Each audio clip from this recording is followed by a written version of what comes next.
आज 21 जून के दिन हम सब छठा अंतर्राष्ट्रीय योग दिवस मनाने के लिए हम सब अपने अपने घरों में एकत्रित हैं। अपने परिवार के साथ, स्वजनों के साथ सब लोग बैठे हैं। बड़ा ही महत्वपूर्ण दिन है। आज पूरे विश्व में योग दिवस मनाया जा रहा है, मनाया जाता है। और भारत में तो योग को हम सब पर्व के रूप में, उत्सव के रूप में मनाते हैं, क्योंकि यही योग है जो सर्व सुख प्रदायिनी है। हर तरह के सुख और शांति को प्रदान करने वाला ये योग है। ऐसे योग दिवस में हम सब एकत्रित हैं योग पर्व मनाने को। भाइयों बहनों, आप सबको विदित है कि ये जो समय चल रहा है बड़ा महत्वपूर्ण भी कर सकते हैं और ऐसा भी कह सकते हैं कि एक हम सब के, मुझे तो ऐसा लगता है कि कोई भी संसार में ऐसा व्यक्ति नहीं होगा जिसके जीवन में पहले कभी एक क्षण आया हो। जिस दौर से हम आप गुजर रहे हैं इसको कोरोना काल कहते हैं, आप सबको मालूम है कोरोना का की क्या स्थिति है, वो सब पता है। और ऐसे समय में लोगों से जुड़ने का, बातचीत करने का, आपस में शिक्षण प्रशिक्षण का या विचार विमर्श परामर्श करने का माध्यम केवल यही है जिस माध्यम से हम और आप आज जुड़े हैं। भाई बहनों, वेबिनार के माध्यम से हम सब इस योग दिवस को मना रहे हैं और ऐसे योग दिवस में आप सब भाई बहन पूरे भारत में नहीं पूरे विश्व में जहाँ कहीं भी बैठे हैं, आप सबका इस योग दिवस में हार्दिक स्वागत है, अभिनंदन है और सभी को मेरा प्रणाम है। योग शब्द आप सब उससे पूर्व परिचित हैं और मुझे तो लगता है कि अब पूर्ण परिचित हो गए होंगे। लेकिन ये योग जिसको ऋषियों ने दिया, जिसकी व्याख्या शास्त्रों में की गई, जिसको हम सब योगाचार्य के मुखों से सुनते हैं, विद्वानों ने इसके बारे में बताया है, बहुत यूनिवर्सिटी जिसके बारे में शिक्षण हम सबको प्रदान कर रही है। लेकिन ये योग केवल जानकारी तक न रहे, ये योग हमारे जीवन का अंग बन जाए, हम योगमय जीवन जीने लगें, तभी इस योग दिवस की सफलता है। और इसी मूल प्रेरणा को लेकर के ही भारत ने पहल किया और पूरी दुनिया ने स्वीकार किया और आज हम सब योग दिवस मना रहे हैं। भाई बहनों, योग की बहुत सारी व्याख्याएं हैं, न यहाँ तो अभी करने का समय है। उस व्याख्या को आप सब जानते हैं, पढ़ते रहते हैं। भगवान श्री कृष्ण ने गीता में कहा, योगस्थ कुरु कर्माणि संगम त्यक्त्वा धनंजय सिद्धि असिद्ध्यो समो भूत्वा समत्वम योग उच्यते। हे अर्जुन, योगस्थ होकर के तुम इस कार्य को करो। और अर्जुन के माध्यम से हम सबको प्रेरणा दिया कि योग में स्थित होकर अपने सारे कर्तव्य कर्मों को करो और समभाव से रहो। समत्वम योग उच्यते। और समभाव का मतलब सिद्धि असिद्धि, कार्य पूरा हो जाए या हमारे हिसाब से अधूरा रह जाए, कोई बात नहीं, उसे स्वीकार करो। दूसरे अध्याय के 48वें श्लोक में कहा और फिर 50वें श्लोक में पुनः भगवान ने कहा, योगः कर्मसु कौशलम। हे अर्जुन, योग कर्मसु कौशलम अगर भौतिक दृष्टि से समझें इसे भाइयों बहनों, तो हम सब मन, बुद्धि और इंद्रियों को एक साथ मिलकर व्यवस्थित करके और बड़ी कुशलतापूर्वक कर्म कर लें, उसकी उपलब्धि हमें मिलती है। ये योगः कर्मसु कौशलम है। लेकिन आध्यात्मिक दृष्टि से अगर हम सोचें तो उसका एक अर्थ ये है कि जीवन में जितने भी कर्म हैं उसमें सबसे कुशल कर्म योग है। योग मतलब मिल जाना, उस लक्ष्य को प्राप्त कर लेना, उस परमात्मा की अनुभूति कर लेना, ये योग है। और इसलिए भगवान कृष्ण ने बार बार अर्जुन को संदेश देते हुए कहा कि अर्जुन, तू योगी बन। तपस्विभ्योऽधिको योगी ज्ञानिभ्यश्च मतोऽधिकः कर्मिभ्यश्च अधिको योगी तस्मात् योगी भव अर्जुन। हे अर्जुन, तू योगी बन जा, क्योंकि कर्म से, तपस्वी से और ज्ञानी से भी बढ़कर योगी है। इसलिए तू योगी बन। हम सब योगी बने। और योगी बने कहना बड़ा आसान है, लेकिन प्रैक्टिकल जीवन में भगवान ने उसका एक समाधान भी दिया। अर्जुन को कहा, तस्मात् सर्वेषु कालेषु माम अनुस्मर युद्ध च। एक सिद्धांत अपना लो, सभी काल में सभी समय में मुझे याद रखो और कर्म करो। बस यही योग दर्शन है भाइयों बहनों। और जब हम ऐसा करने लगते हैं तब वो हमारे लिए सिद्धि का कारण बन जाता है। तो भाइयों बहनों, हम अपनी चित्त की वृत्ति को ठीक कर सकें, उसी के लिए ये योग का ये दिन जानबूझ करके एक ऐसा दिन सबने चिंतकों ने सोच करके बनाया ताकि इससे हम प्रभावित हो सकें और अपने जीवन को एक संकल्प लेकर के अपने जीवन को योगमय बना सकें। ऐसे ही योग दिवस में हम सब आए हैं। और मैंने पहले भी कहा कि महत्वपूर्ण दिन है, ये अभी चल रहा है, ये काल महत्वपूर्ण है, कोरोना काल। जब कभी भविष्य में इससे हम सब उबर जाएंगे और बात करेंगे तो चर्चा यही करेंगे, एक बार कोरोना काल आया था, 4 महीने 5 महीने उसमें बीते थे। कोरोना काल से प्रसिद्ध है। और इस समय में भाइयों बहनों, अगर जीवन हमारा शानदार होना है, शरीर मजबूत होना है, मन मजबूत होना है, तो सारे डॉक्टर्स, वैज्ञानिक और जो भी चिंतक इसमें लगे हैं, इसके वैक्सीन के खोज में, इसके मेडिसिन की खोज में, अभी तक कोई ढूंढ नहीं पाए, लेकिन बहुत पहले ऋषियों ने जो ढूंढ करके हमको दिया था वही आज हमारे लिए उपयोगी है। और वह एक ही चीज़ है कि हम अपने इम्यून पावर को, इम्यूनिटी सिस्टम को ठीक करें, इम्यून पावर बढ़ाएं, रोग प्रतिरोधक क्षमता जो है उसको हम विकसित करें। और उसको विकसित करने का जहाँ आयुर्वेद में माध्यम है, और भी सारे चीज़ हैं, लेकिन बिना पैसे के केवल थोड़ा समय दे करके जो सबसे अच्छा माध्यम है, और वो माध्यम है योग, योग और योग। और उसी अष्टांग योग का जो 2 प्रकरण है, आसन और प्राणायाम। आज के दिन हम सब आसन और प्राणायाम सीखें, सिखाएं और जीवन को धन्य बनाएं। आइए आज के इस कार्यक्रम का शुभारंभ हम सब एक वैदिक प्रार्थना से करते हैं। वो वैदिक प्रार्थना जिसको देवताओं ने हम सबको, भगवान ने हमको दिया, और एक ऐसी प्रार्थना है जो हम सबको साथ चलने के लिए, साथ मिलकर जीवन की उपलब्धि प्राप्त करने के लिए प्रेरित करता है। संकछध्वम संवदध्वम समवो मनांसि जानताम देवा भागम यथा पूर्वे संजानाना उपासते। संकछध्वम, साथ साथ चलें, एक लक्ष्य के लिए चलें। संवदध्वम, सब साथ साथ बोलें, मतलब हल्ला नहीं करें। साथ साथ बोलने का मतलब सब एक विचार को स्वीकार करें, एक भाषा बोलें, एक जैसा बोलें, एक जैसा सोचें। और समूह मनान से जानताम, हमारे आपके सबके मन में एक संकल्प उठे। मन में संकल्प उठता है, हम एक संकल्प को लेकर के जीवन जिए। हम आपस में अलग अलग न सोचें, न तो हमारे अंदर मन का भेद हो और न हमारे अंदर मत का भेद हो। मन भेद और मतभेद से ऊपर उठ करके साथ साथ चलें, जैसा पूर्व में ऋषियों ने किया, देवताओं ने किया, इसीलिए वो पूजनीय है, वंदनीय है। हम भी हो सकते हैं। हम सब इस वैदिक प्रार्थना के माध्यम से एक संकल्प लेंगे मन ही मन, और अपने जीवन को जिस इस वैदिक मंत्र में जो प्रजातंत्र का मूल अवधारणा जिसमें ऋषियों ने की है, उस अवधारणा को भी ग्रहण करेंगे। बहुत भाव और बहुत श्रद्धा के साथ इस वैदिक प्रार्थना में भाग लेंगे। हमारे उद्गाता बंधु आदरणीय श्री ओंकार जी भाई साहब के नेतृत्व में, हमारे आदरणीय हरिप्रसाद जी भाई साहब, हमारे रुद्रगिरी जी, मायाचंद जी भाई साहब, इन सब के नेतृत्व में और सबके सम्मिलित में ये बहुत सुंदर ये वैदिक प्रार्थना होगी। निवेदन हम आपसे करेंगे, बहुत ध्यान से सुनिएगा और जितना संभव हो आप उसे दोहराइए, जीवन को आनंद में बनाइए।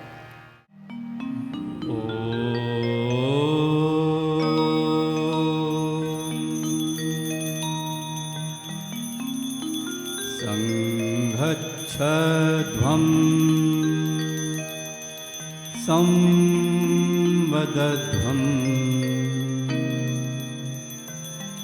समवो मनांसि जानताम्। संघच्छध्वं संवदध्वं समवो मनांसि जानताम्। देवा यथा पूर्वे संजानाना उपासते। देवाभागं यथा पूर्वे संजानाना उपासते।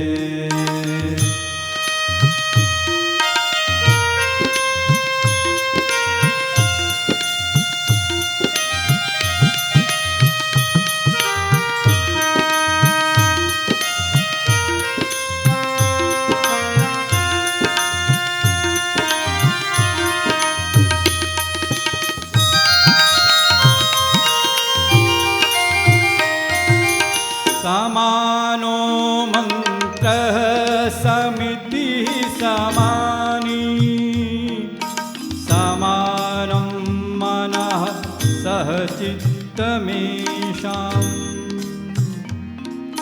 समानं मन्त्रमभिमन्त्र एव समानेन हविषा जुहोमि संगच्छध्वं संवदध्वं संवो मनांसि जानता संगच्छध्वं संवदध्वं संवो मनांसि जानता देवाभागं यथा पूर्वे संजानाना उपासते देवाभागं यथा पूर्वे संजानाना उपासते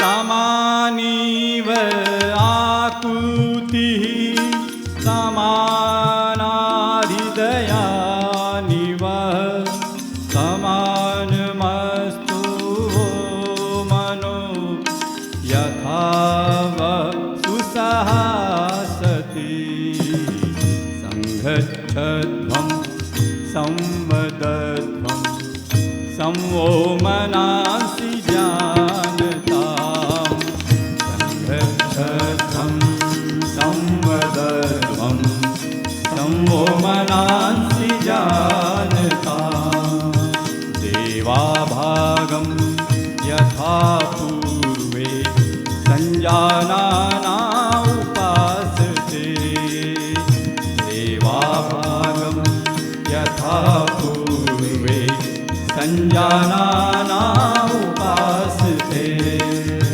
संजानाना उपासते संजानाना उपासते संजानाना उपासते संजानाना उपासते।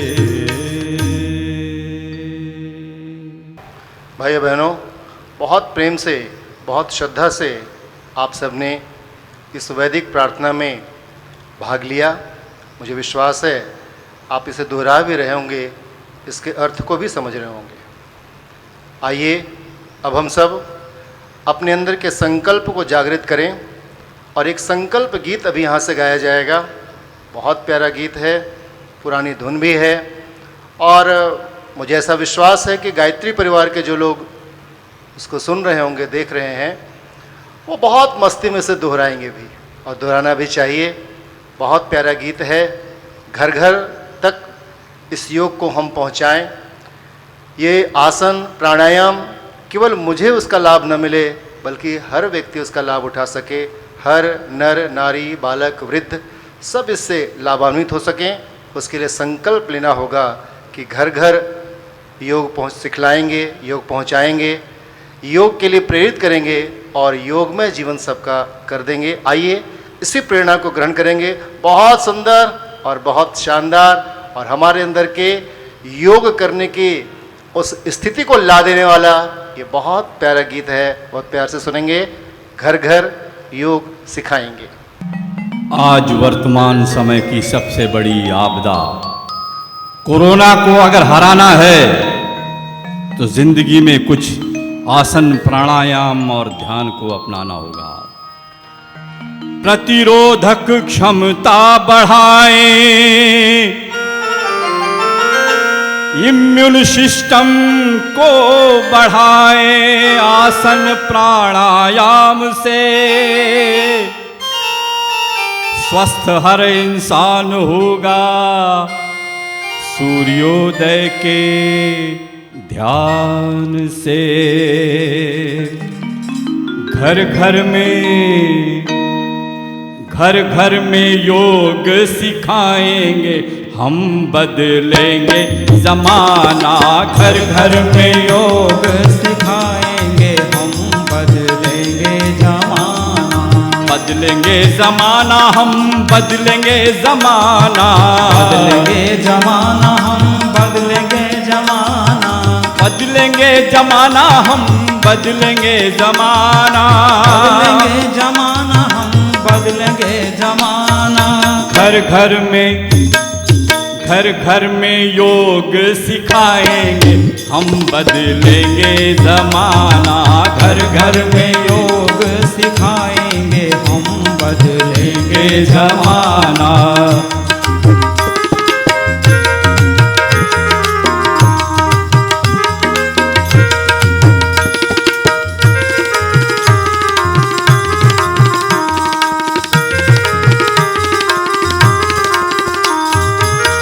योग दिवस सब लोग मनाएं। योग दिवस सब लोग मनाएं। श्रेष्ठ बने और श्रेष्ठ बनाएं। श्रेष्ठ बने और श्रेष्ठ बनाएं। जन जन को योग सिखाएंगे हम बदलेंगे जमाना। जन को योग सिखाएंगे हम बदलेंगे जमाना। घर घर में योग सिखाएंगे हम बदलेंगे जमाना। घर घर में योग सिखाएंगे हम बदलेंगे जमाना।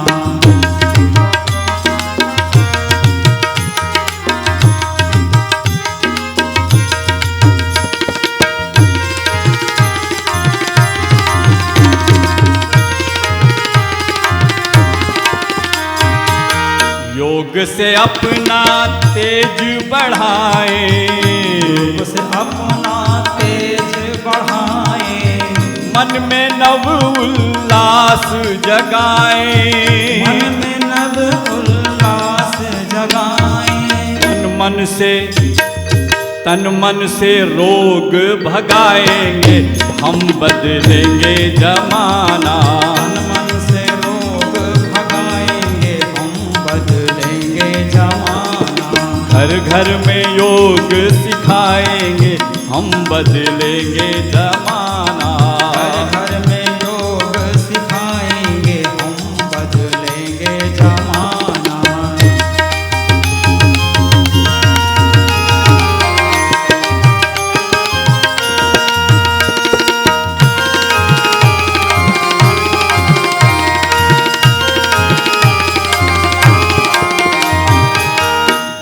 गांव में योग सिखाएं। गाँव में योग सिखाएं। सबका जीवन स्वस्थ बनाएं। सबका जीवन स्वस्थ बनाएं। आलस को दूर भगाएंगे हम बदलेंगे जमाना। आलस को दूर भगाएंगे हम बदलेंगे जमाना। घर घर में योग सिखाएंगे हम बदलेंगे जमाना। घर घर में योग सिखाएंगे हम बदलेंगे जमाना।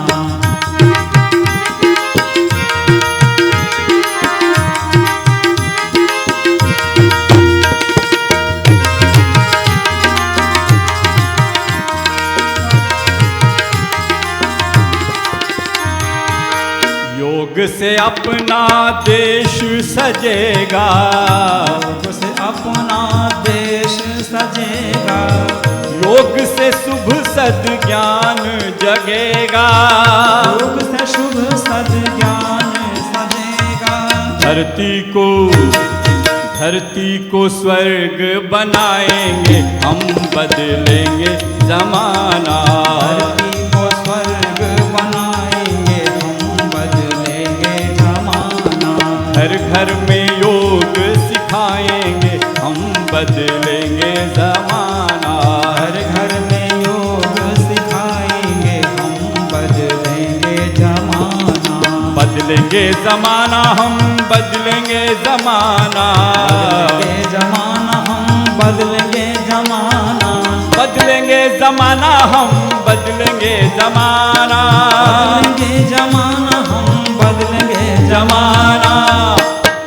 घर घर घर घर में योग सिखाएंगे, हम बदलेंगे जमाना। घर घर में योग सिखाएंगे, हम बदलेंगे जमाना। घर घर में योग सिखाएंगे, हम बदलेंगे जमाना। घर घर में योग सिखाएंगे, हम बदलेंगे जमाना। हम बदलेंगे जमाना, हम बदलेंगे जमाना, हम बदलेंगे जमाना। संगीत टीम के माध्यम से आपने आज बड़ा ही सुंदर गीत सुना। संकल्प को जागृत करने वाला ये गीत, घर घर योग पहुंचाएंगे, हम बदलेंगे ज़माना। प्रत्येक परिवार में योग पहुंचाएंगे, हम बदलेंगे ज़माना। भाई बहनों, बड़ा महत्वपूर्ण दिन है आज का 21 जून, अंतर्राष्ट्रीय योग दिवस। और इस अंतर्राष्ट्रीय योग दिवस में हम कुछ ऐसा सीखें जो पूरा जीवन हमारा शानदार हो जाए, पूरा जीवन हमारा सुंदर हो जाए और हम अपने लक्ष्य को प्राप्त कर सकें। भाई बहनों, सूर्य ग्रहण का दिन है और उसकी टाइमिंग भी आपको पता 10:48 से 1:48 तक है। लेकिन उसके बाद जो ग्रहण काल से हम सब गुजर गए हैं, कोरोना ग्रहण से, इससे छुटकारा पाने के लिए एक ही उपाय है और वो है हम अपने शरीर के रोग प्रतिरोधक क्षमता को खूब बढ़ाएं। और उसके लिए जो विधा है वो है योग, आसन, प्राणायाम। योग के विभिन्न स्वरूप में उसको हम अपने जीवन में आत्मसात कर सकते हैं। अंतर्राष्ट्रीय योग दिवस के दिन हम ये संकल्प भी लें कि हम सीखेंगे और दूसरों तक इस योग को पहुंचाएंगे। केवल एक दिन के लिए योग ना रहे, ये हमारे पूरे हर दिन के लिए इस पर्व के रूप में हम बनाएंगे, घर घर तक पहुंचाएंगे। और इस क्रम के लिए आगे के लिए हम सब चलते हैं। आसन, प्राणायाम कैसे हम करें, कैसे उसका लाभ हमको मिले, क्या विधा है, कितनी देर करना चाहिए, किस आसन से क्या लाभ है, ये सब हम जानकारी लेंगे। और उसके लिए हम आह्वान करते हैं हमारे देव संस्कृति विश्वविद्यालय जो शांति कुंज में है, हरिद्वार में स्थापित है, ऐसे विश्वविद्यालय के योग विज्ञान विभाग के डॉक्टर कामता प्रसाद साहू जी। और बड़ा अनुभव है इनका इस योग के क्षेत्र में। ये कई जगह जाते रहे। इस अंतर्राष्ट्रीय योग दिवस के अवसर पर भारत सरकार की ओर से 2017 में इन्हें फ्रांस भी भेजा गया और इसी दिवस में 2018 में चाइना का दौरा भी इन्होंने किया और इसी के लिए अपने यहाँ DRDO में भी जा कर के उन्होंने प्रशिक्षण दिया और कई जगह पर, कई स्थानों पर जाते रहते हैं और योग का एक सफल प्रशिक्षण दे करके आते हैं। आइए हम सब उनसे जानेंगे कि आसन प्राणायाम के लाभ क्या हैं और कैसे उसको हम अपने जीवन में आत्मसात करेंगे। आह्वान करते हैं डॉक्टर श्री कामता प्रसाद साहू जी। आइए अभ्यास की शुरुआत करते हैं। खड़े होकर करने वाले आसन ताड़ासन, तीरक ताड़ासन और कटी चक्रासन के लिए। इसके लिए अपने स्थान पर खड़े हो जाइए। धीरे धीरे घुटने के बल आइए और एक एक पैर को मोड़ते हुए सावधान की पोजीशन में खड़े हो जाइए। दोनों हाथ बगल में। धीरे धीरे दोनों हाथ को कंधे के बराबर उठाइए और धीरे से पलट कर दोनों हाथ ऊपर, दोनों हाथों को फंसाकर पलट के सर के ऊपर रखिए और लंबी गहरी श्वास भरते हुए पंजे के बल पूरे शरीर को ऊपर उठाइए। खींचिए। पूरे स्केलेटन सिस्टम में तनाव और खिंचाव को महसूस करिए। धीरे धीरे श्वास छोड़ते हुए डाउन। इसी अभ्यास को एक बार फिर से करेंगे। लंबी गहरी श्वास अंदर, होल्ड ताड़ासन। पैरों में, भुजाओं में तनाव और खिंचाव को महसूस करिए।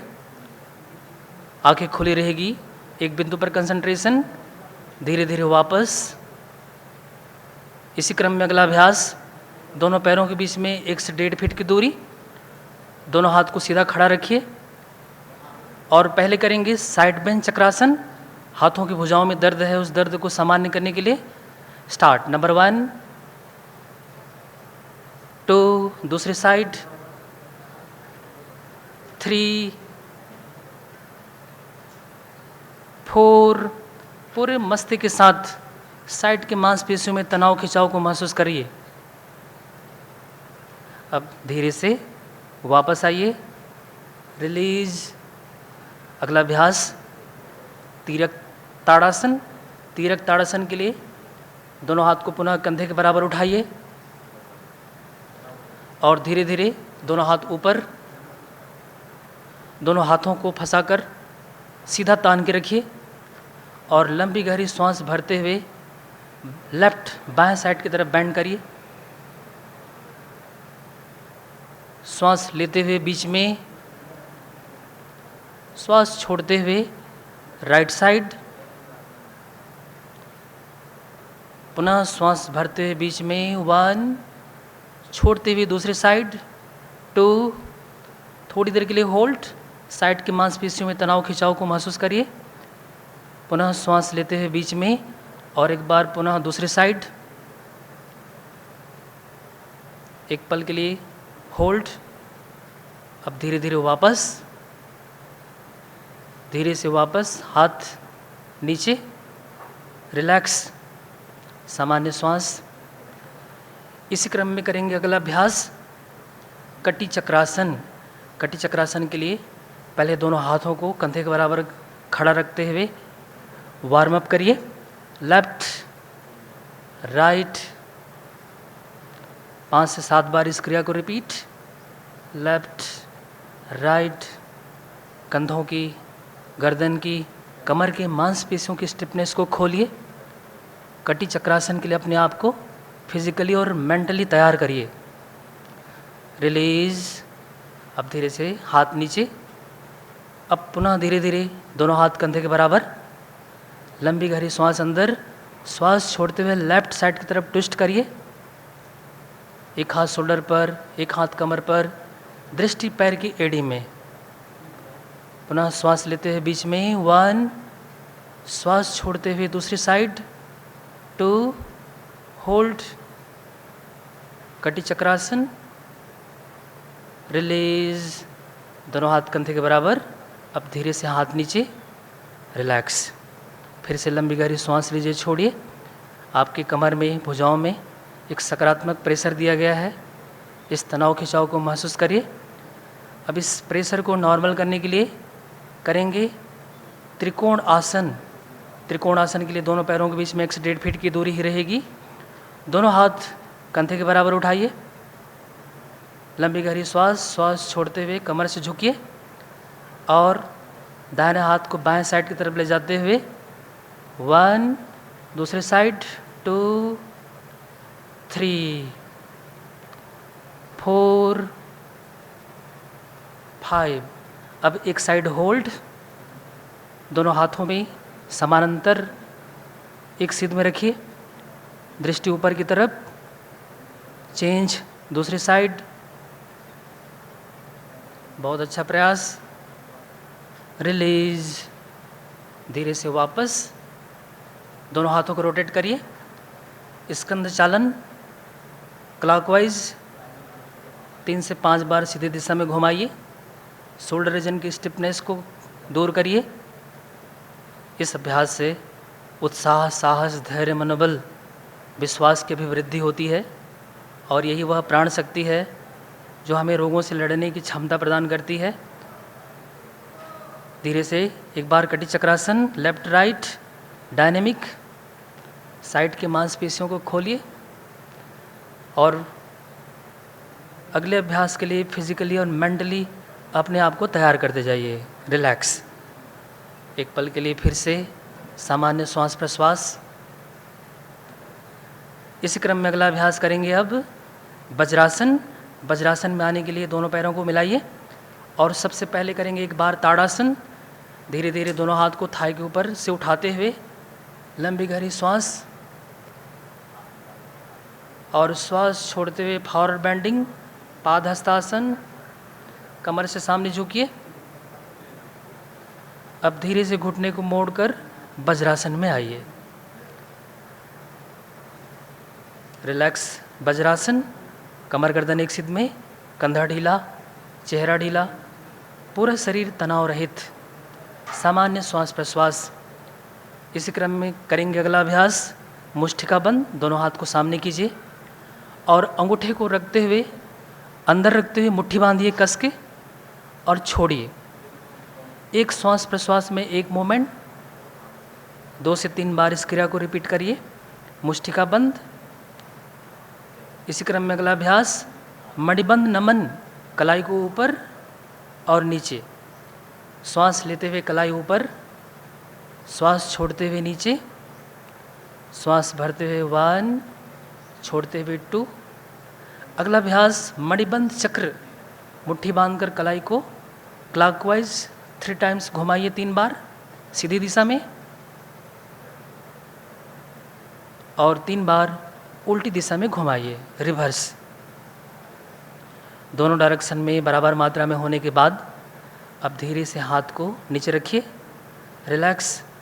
हाथों में दर्द है, इस दर्द को थोड़ी देर के लिए सामान्य होने दीजिए।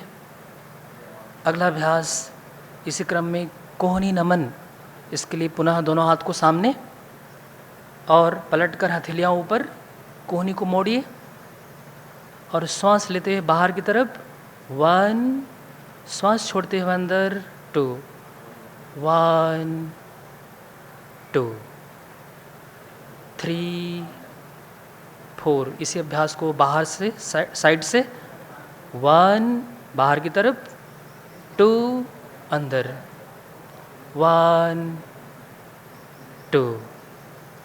एक बार फिर से 1, 2। इसी क्रम में अगला अभ्यास स्कंध चक्र, दोनों कोहनी को मिलाते हुए ऊपर की तरफ उठाइए, 2 से 3 बार सीधी दिशा में। अपने शोल्डर रीजन की अकड़न जकड़न को दूर करिए। यह अभ्यास पवन मुक्तासन सीरीज के अभ्यास हैं। इसे हमारे जितने भी ब्लॉकेज नस नाड़ियाँ हैं उनको सक्रिय बनाने के लिए है।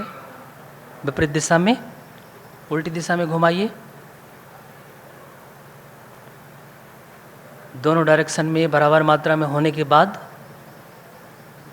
अब दोनों हाथ को थोड़ी देर के लिए रिलैक्स, दोनों हाथ थाई के ऊपर, सामान्य श्वास। इसी क्रम में अगला अभ्यास नेक मोमेंट, गर्दन को सामने कीजिए और धीरे धीरे श्वास भरते हुए गर्दन ऊपर, 1, श्वास छोड़ते हुए डाउन, 2, 1, 2। इसी अभ्यास को साइड से करेंगे। लंबी गहरी श्वास लेकर बीच में, श्वास छोड़ते हुए लेफ्ट की तरफ बेंड करिए, श्वास भरते हुए बीच में, छोड़ते हुए दूसरी साइड, 1 सेंटर पॉइंट, 2 दूसरी साइड, 1 बीच में, 2 पुनः दूसरी साइड। इसी अभ्यास क्रम में तीसरा अभ्यास है, गर्दन को पीछे झांक के देखिए, टर्न करके। Start, 1 left turn, 2 centre point, 3 दूसरी साइड। गले में मांसपेशियों में खिंचाव महसूस करिए, 1 बीच में, 2 दूसरी साइड,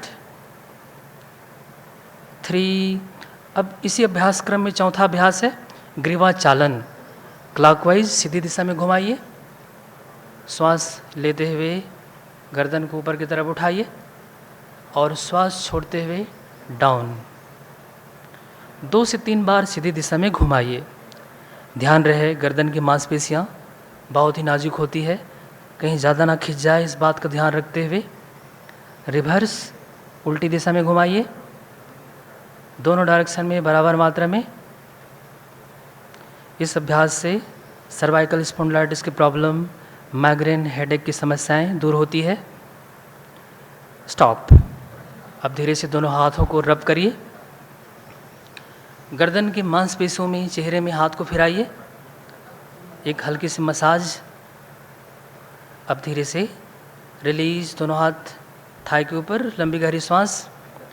इसी अभ्यास क्रम में करेंगे अगला अभ्यास शशांक आसन। इसके लिए दोनों हाथ को अर्ध ताड़ासन में उठाइए, खींच के थोड़ी देर के लिए होल्ड रखिए, भुजाओं में एक तनाव खिंचाव को महसूस करिए, फिर श्वास छोड़ते हुए शशांक आसन, रिलैक्स। थोड़ी देर के लिए शशांक आसन रिलैक्स। पूरे शरीर को एक पल के लिए यहाँ पर ढीला छोड़िए। यह एक रिलैक्सेशन की तकनीक है। यहाँ बढ़े हुए श्वास गति को हम सामान्य कर सकते हैं।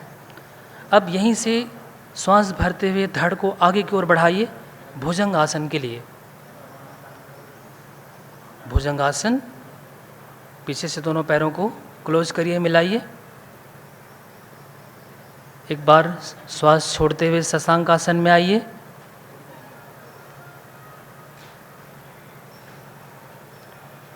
पुनः श्वास भरते हुए भुजंग आसन। यह अभ्यास कमर दर्द की समस्या के लिए रामबाण है। इसी क्रम में करेंगे तिर्यक भुजंगासन डायनेमिक।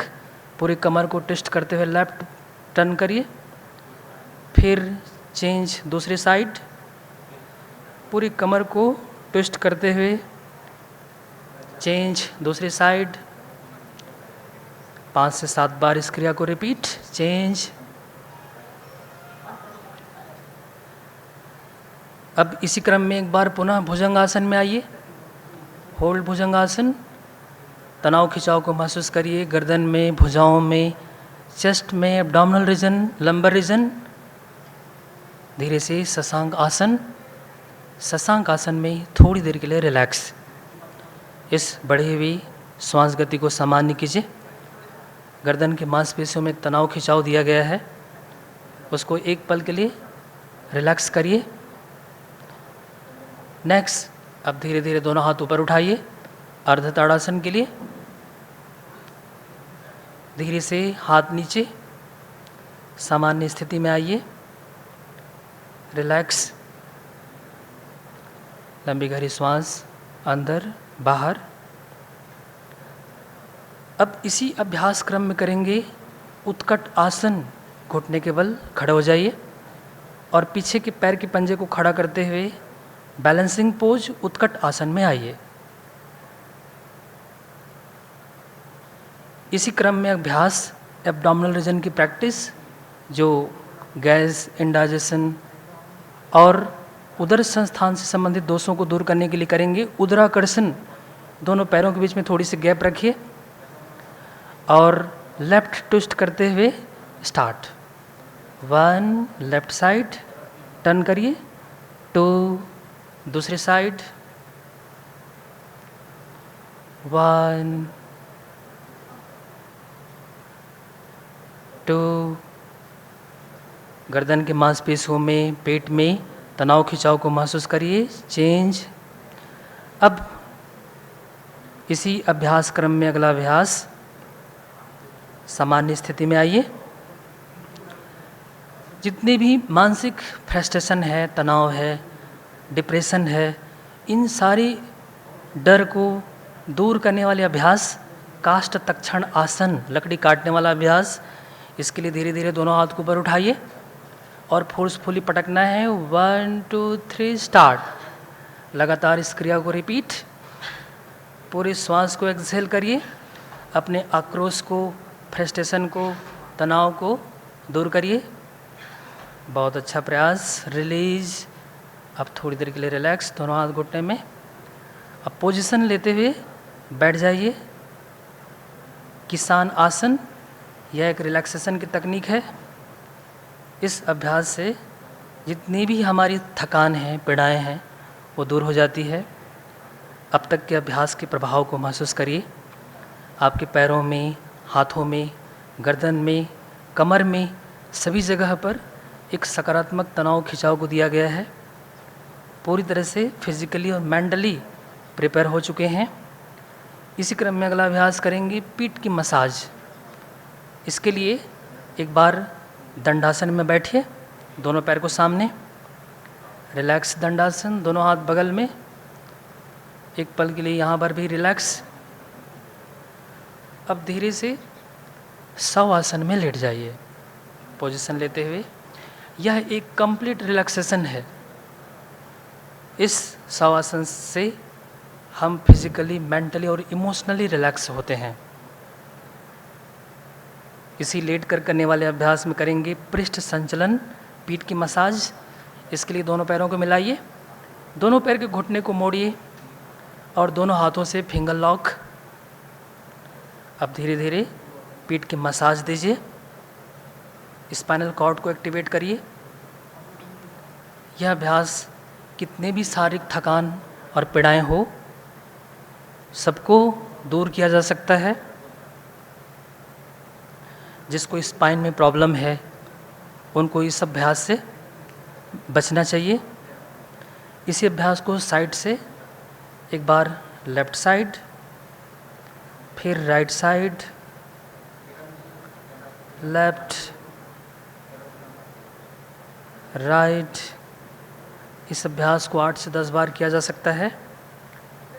अब धीरे से शवासन में पूरे शरीर को ढीला छोड़िए, रिलैक्स, शांतचित्त, स्थिर शरीर।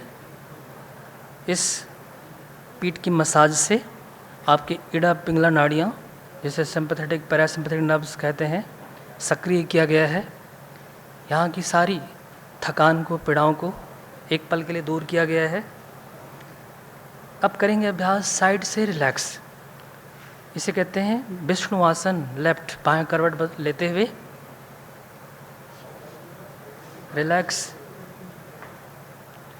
इस अभ्यास से अगर हम बायां करवट लेटते हैं तो हमारी दाहिने नॉस्ट्रिल एक्टिवेट होने लगती है और इससे हमारे अंदर में सक्रियता का संचार होता है। यहाँ पर पूरे शरीर को एक पल के लिए ढीला छोड़िए, रिलीज, चेंज। दूसरे साइड, साइड के मांसपेशियों के तनाव खिंचाव को दूर करिए, बिल्कुल रिलैक्स, प्रसन्न भाव मुद्रा, रिलीज। वापस आइए शवासन में। इसी क्रम में करेंगे अगला अभ्यास सुप्त उदराकर्षण। इसके लिए दोनों पैरों को घुटने से मोड़िए और दोनों हाथ सर के नीचे रखिए, घुटना बायां और सर दायां, विपरीत दिशा में अंगड़ाई लीजिए। चेंज, दूसरी साइड। बहुत अच्छा प्रयास। अकड़न जकड़न को महसूस करिए। चेंज, दूसरी साइड। इस अभ्यास से कमर दर्द की समस्या दूर होती है और गर्दन की प्रॉब्लम दूर होती है। चेंज।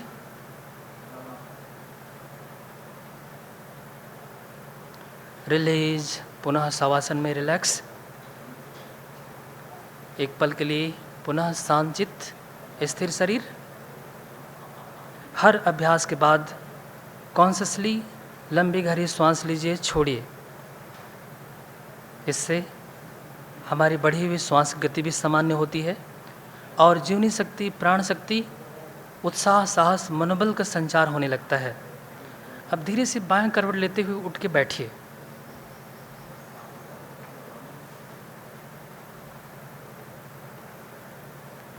रिलैक्स दंडासन, दोनों हाथ साइड में। एक पल के लिए बैठकर रिलैक्स करिए। इसी क्रम में करेंगे अगला अभ्यास पूर्ण तितली आसन। दोनों पैरों को घुटने से मोड़िए, पैर के पंजे को सिवनी मूल के पास रखते हुए धीरे धीरे दोनों पैर के घुटने को अप एंड डाउन करिए। पूर्ण तितली आसन। इस अभ्यास से कमर दर्द की समस्या और जितने भी वात दोष से संबंधित दोषों को दूर करने के लिए यह महत्वपूर्ण अभ्यास है। इसी क्रम में थोड़ी देर के लिए भद्रासन होल्ड, घुटने को जमीन में टच कराने की कोशिश करिए। कमर की अकड़न जकड़न को दूर करिए। रिलीज, दोनों पैर सामने, रिलैक्स। दोनों हाथ पैरों को हिला डुला कर ढीला छोड़िए और दोनों हाथ को कमर के बगल में रखिए। गर्दन किसी एक साइड में, रिलैक्स, शांतचित्त, स्थिर शरीर। इसी क्रम में करेंगे अगला अभ्यास सिटिंग पोज, बैठकर करने वाले आसन वक्रासन। यह अभ्यास डायबिटीज़, मोटापा और उदर संस्थान के दोषों को दूर करने के लिए महत्वपूर्ण आसन है। बाएं पैर को घुटने से मोड़िए और पंजे को दाहिने पैर के घुटने के पास रखिए, एक हाथ पीछे और दूसरे हाथ को, दाहिने हाथ को उठाइए और इस घुटने के बाहर से ले जाते हुए पैर के पंजे को पकड़िए। गर्दन पीछे की तरफ, लेफ्ट टर्न, होल्ड पोस्चर, तनाव और खिंचाव को महसूस करिए। आपकी गर्दन में, पेट में, कंधों में, जहाँ जहाँ पर पीड़ाएँ हो रही हैं वहाँ पर ध्यान केंद्रित करिए। स्टेप बाय स्टेप वापस रिलीज, गर्दन सीधा, दाहिने हाथ खोलिए, फिर बायां हाथ, फिर बायां पैर, चेंज इसी अभ्यास को दूसरे पैर से, दूसरे पैर को मोड़िए घुटने से और हाथ पीछे और अपोजिट हाथ को इस घुटने के बाहर से ले जाते हुए पैर के पंजे के पास पैरेलल या पकड़ के रखिए। गर्दन राइट साइड की तरफ ट्विस्ट। अंतिम स्थिति में आंखें बंद, सामान्य श्वास प्रश्वास, वापस रिलीज, गर्दन सीधा, पीछे के हाथ को पहले, फिर दूसरे हाथ, स्टेप बाय स्टेप वापस आइए, रिलैक्स, सामान्य स्थिति में रिलैक्स। यह सिटिंग पोज में महत्वपूर्ण अभ्यास हमारे उदर संस्थान के दोषों को दूर करने के लिए था। अब इसी क्रम में अगला अभ्यास वज्रासन में आइए। दोनों पैरों को एक साथ मोड़कर वज्रासन में। वज्रासन में शांतचित, स्थिर, कमर गर्दन एक सिद्ध में, चेहरा प्रसन्न भाव मुद्रा। धीरे धीरे दोनों हाथ को ऊपर उठाइए, ताड़ासन की मुद्रा में, होल्ड ताड़ासन। पूरे शरीर में एक तनाव खिंचाव को दीजिए। श्वास छोड़ते हुए शशांक आसन।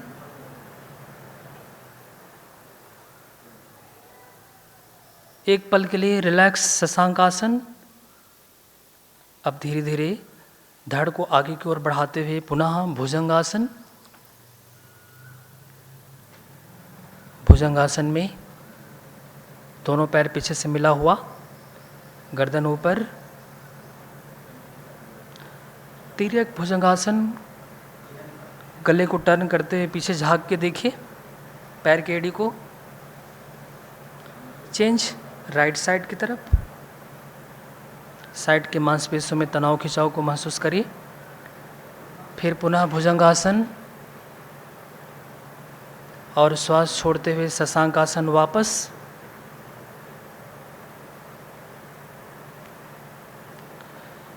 धीरे धीरे दोनों हाथ ऊपर, अर्ध ताड़ासन।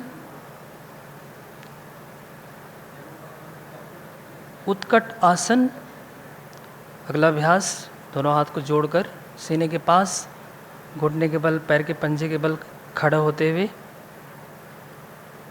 नेक्स्ट पाद हस्तासन। दोनों हाथ जमीन में टच करिए। धीरे धीरे कमर को उठाइए।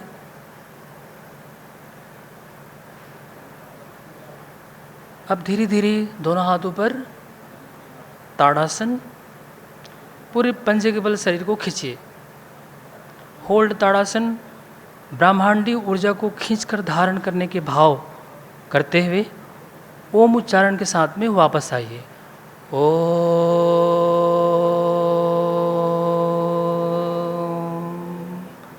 रिलैक्स, थोड़ी देर के लिए शांत, स्थिर।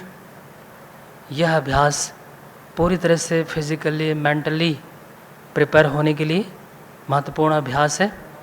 अब हम योग का एक ऐसा पैकेज देने जा रहे हैं जिस अभ्यास को बहुत ही कम समय में 8-10 राउंड करके back bending, for bending, twisting, standing, सभी प्रकार के आसनों का इसमें क्रम है। और इस अभ्यास को हर एक श्वास प्रश्वास में किया जाता है। जैसे पंडित राम शर्मा आचार्य जी ने सरल सहज रूप में इसे प्रज्ञा योग का नाम दिया है। प्रज्ञा का मतलब बुद्धि और योग मतलब जोड़ना। तो उस परिष्कृत बुद्धि को प्राप्त करने की यह बहुत ही व्यवहारिक स्वरूप है। इसके लिए दोनों पैरों को मिलाइए, दोनों हाथ को थाई के ऊपर रखिए और लंबी गहरी श्वास भरते हुए दोनों हाथ ऊपर। होल्ड ताड़ासन। खिंचाव, तनाव को महसूस करिए पूरे पैरों में, पूरे आपके स्केलेटन सिस्टम में तनाव। सामान्य श्वास प्रश्वास। श्वास छोड़ते हुए पाद हस्तासन। कमर से सामने झुकिए, दोनों हाथ साइड में, माथा घुटने में लगाने की कोशिश करिए। नंबर 3 वज्रासन, घुटने को मोड़कर वज्रासन में बैठिए। रिलैक्स वज्रासन। एक पल के लिए बढ़ी हुई श्वास गति को यहाँ पर सामान्य किया जा सकता है। नंबर 4 उष्ट्रासन, घुटने के बल खड़े होते हुए एक एक हाथ को पीछे ले जाकर उष्ट्रासन में आइए। यहाँ पर abdominal region, chest region, neck region में तनाव खिंचाव को महसूस करिए। नंबर 5 योग मुद्रा। यह योग मुद्रा का अभ्यास मानसिक समस्याओं को दूर करने के लिए महत्वपूर्ण है। माथा जमीन में टच, पीछे से दोनों हाथ को फिंगर लॉक करते हुए खड़ा रखिए। नंबर 6 अर्ध ताड़ासन, दोनों हाथ को ऊपर उठाइए, चेहरा सामने, प्रसन्न भाव मुद्रा। इस अभ्यास से कफ दोष की समस्या दूर होती है। 7 शशांकासन, एक पल के लिए यह रिलैक्सेशन की पोज है। अगर थकान महसूस करते हैं तो यहाँ पर थोड़ी देर के लिए विश्राम किया जा सकता है। 8 भुजंगासन, पुनः धड़ को आगे की ओर बढ़ाइए। इस अभ्यास से कमर की समस्या दूर होती है, कंधे की स्टिफनेस, गर्दन की। 9 तिर्यक भुजंगासन, लेफ्ट बाएं साइड टर्न करके झांक के देखिए। चेंज। नंबर 10 राइट साइड, पुनः भुजंगासन में आइए। 11 शशांकासन, वापस।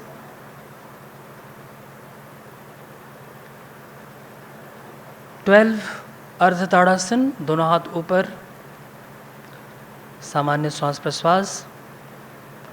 13 बैलेंसिंग पोज, उत्कट आसन।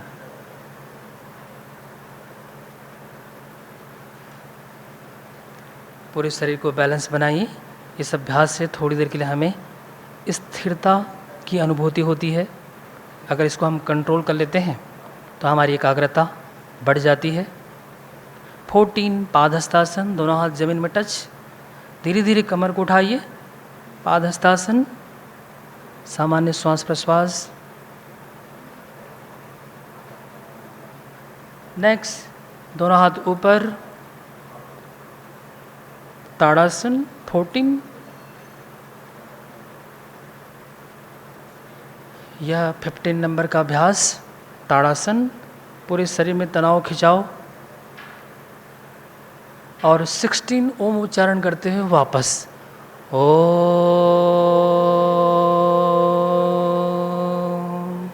थोड़ी देर के लिए रिलैक्स।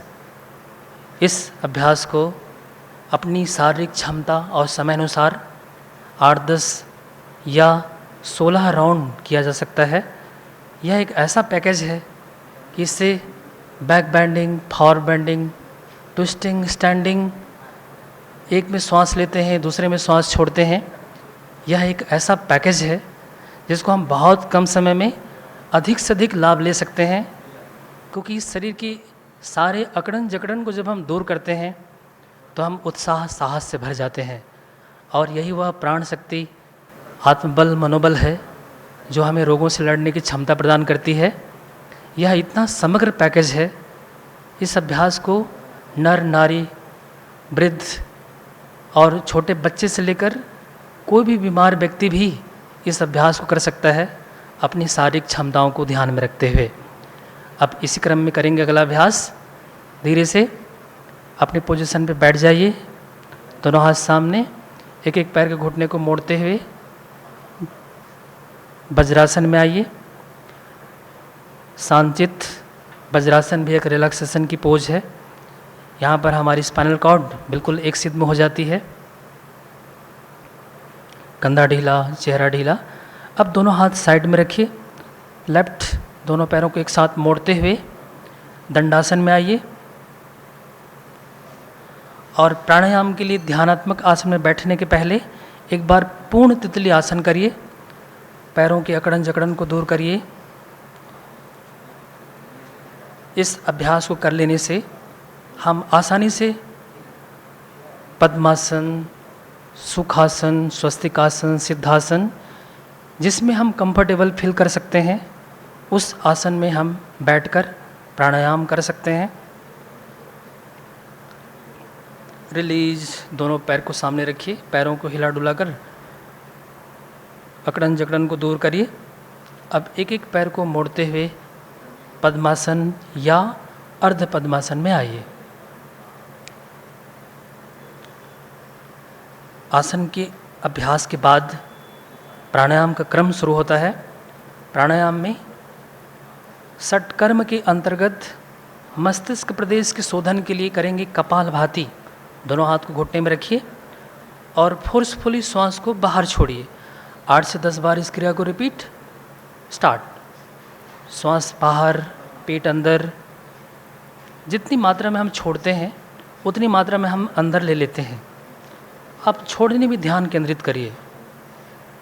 श्वास छोड़ते जाइए। इस बढ़ी हुई श्वास गति को सामान्य करने के लिए करेंगे अनुलोम विलोम नाड़ी शोधन। नाड़ी शोधन के लिए दाहिने हाथ को उठाइए और अंगूठे से दाहिने नॉस्ट्रिल को बंद कर बाएं नासिका से श्वास धीरे धीरे खींचिए। लेफ्ट इनहेल डीप ब्रीदिंग और राइट नॉस्ट्रिल से श्वास बाहर। अल्टरनेट।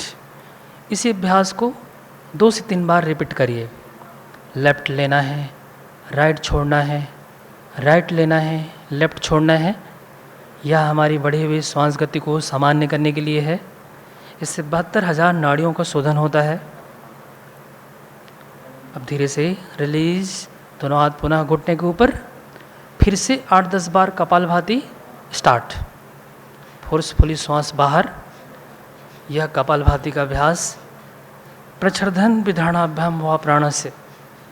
जितने भी मानसिक कुविचार हैं, फ्रस्ट्रेशन है, ईर्ष्या द्वेष है या बढ़ी हुई श्वास गति है, उसको सामान्य करने के लिए यह महत्वपूर्ण प्रैक्टिस है। इसके बाद करेंगे अब नाड़ी शोधन प्राणायाम अकॉर्डिंग टू पंडित श्री राम शर्मा आचार्य जी के अनुसार। चलिए, दाहिने हाथ प्रणव मुद्रा बनाते हुए अंगूठे से दाएं नॉस्ट्रिल को बंद करिए और बाएं से धीरे धीरे श्वास लीजिए और छोड़िए। लेफ्ट से ही 3 बार इस क्रिया को रिपीट। लेफ्ट नॉस्ट्रिल से श्वास ले रहे हैं, अपने अंदर शीतलता का संचार हो रहा है, अनुभव करिए। 3 बार इस क्रिया को रिपीट। Left inhale, exhale. अब बाएं नासिका को बंद कर अब दाहिने से धीरे धीरे श्वास को अंदर लीजिए और छोड़िए।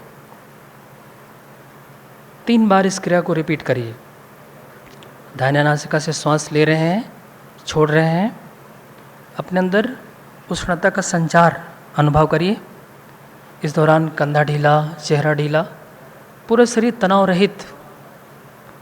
दोनों नॉस्ट्रिल से 3-3 बार होने के बाद दोनों हाथ धीरे से घुटने के ऊपर रखिए और लंबी गहरी श्वास अंदर, मुंह से श्वास बाहर।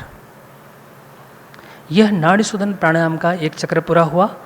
इसी को 3, 4, 5 अपनी क्षमता अनुसार कर सकते हैं। थोड़ी देर के लिए शांत स्थिर, धीरे से सहजता से आंखें बंद।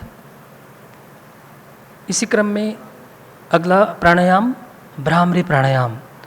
भ्रामरी प्राणायाम के लिए दोनों हाथ के इंडेक्स फिंगर को कान के अंदर में रखिए और बंद होठों से ओम का उच्चारण करिए, मस्तिष्क में गुंजायमान करिए। 2 बार रिपीट। स्टार्ट।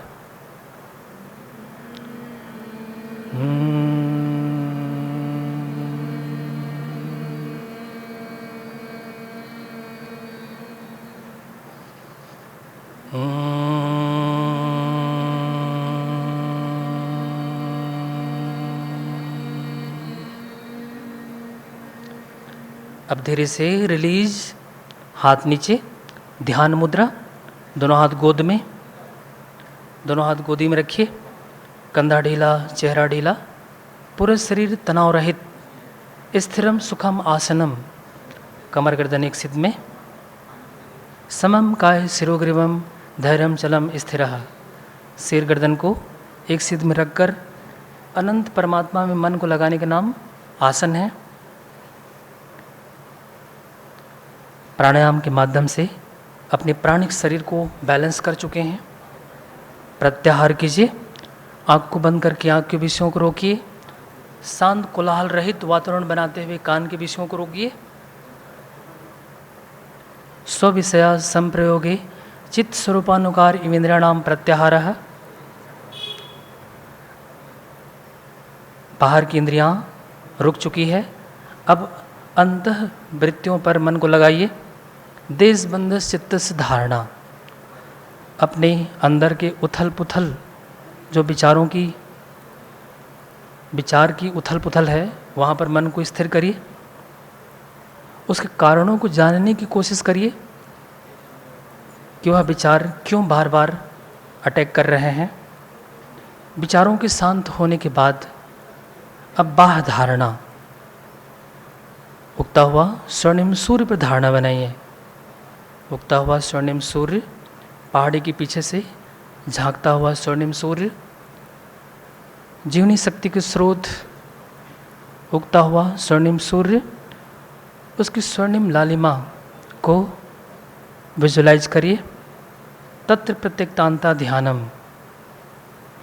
बार बार चिंतन करिए कि उस प्राण स्वरूप दुखनाशक, सुख स्वरूप श्रेष्ठ तेजस्वी देव स्वरूप पापनाशक परमात्मा को श्वास प्रश्वास के माध्यम से हम अपने अंतःकरण में धारण कर रहे हैं और वह प्रकाश स्वरूप परमात्मा हमारी बुद्धि को सन्मार्ग की ओर प्रेरित कर रही है। इस तरह की भाव को प्रगाढ़ करते जाइए। वह प्राण हमारे शरीर के रोम रोम में, कण कण में एक मनोबल के रूप में, आत्मबल, विश्वास के रूप में महसूस करिए। तत्र प्रत्यक्तांता ध्यानम, दिव्य प्राण ऊर्जा से ओतप्रोत चारों तरफ ब्रह्मांडीय प्राण ऊर्जा लहरा रहा है। क्षमतानुसार श्वास प्रश्वास के माध्यम से उस प्राणवायु को आप खींच रहे हैं और शरीर के रग रग में, कण कण में उस दिव्यता को अनुभव कर रहे हैं। एक पल के लिए शांत, स्थिर, इस अवस्था को कहते हैं समाधि। यहाँ पर हमारे मन की सारी चंचलताएं दूर हो जाती हैं और हम फिजिकली, मेंटली और इमोशनली स्टेबल हो जाते हैं, स्थिर हो जाते हैं। इसी अवस्था को कहते हैं समाधि योग। योगश्चित्त वृत्ति निरोधः, यही वह साम्य अवस्था है जिसमें हम दुख में दुखी भी होते हैं, सुख में सुखी भी होते हैं, पर विचलित नहीं होते। एक बार दीर्घ ओम का उच्चारण करेंगे। लंबी गहरी श्वास खींचिए अंदर।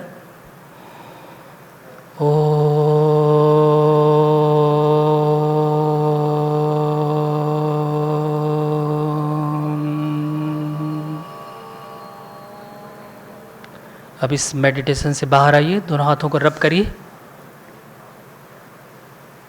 चेहरे में हाथ को फिराइए। इस ध्यान से प्राप्त ऊर्जा को आत्मसात करिए। अभ्यास समाप्त होता है। आप सबको बहुत बहुत धन्यवाद। नमस्कार।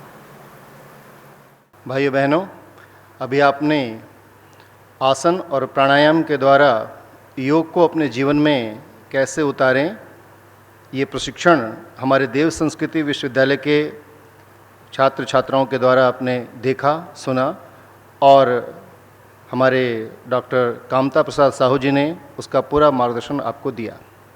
आइए अब हम लोग और विशेष क्रम की ओर बढ़ते हैं और इस संदर्भ में कुछ विशेष बातें जानेंगे हमारे मूर्धन्य वक्ताओं के द्वारा। सर्वप्रथम हमारे बीच जो पहला विषय है, योग का ज्ञान विज्ञान।